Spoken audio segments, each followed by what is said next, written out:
Ayan, Ay, wag mo din. Magiging nila sa okay lang yan at least pampatibay loob sa mga kababayan natin na Pero wag mo na kasi lumalaban sa problema.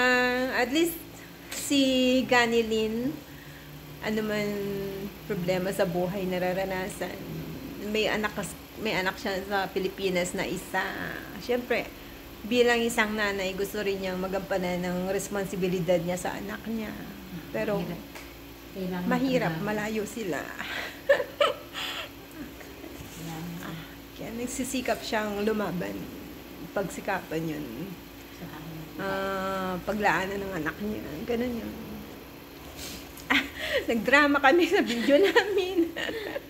Ay, wag may question. Nakikita nila yan. Hindi, kahit okay lang yun. Kasi nagsisikap ka bilang Wag may isang question. maghiting na ina. Okay lang yan.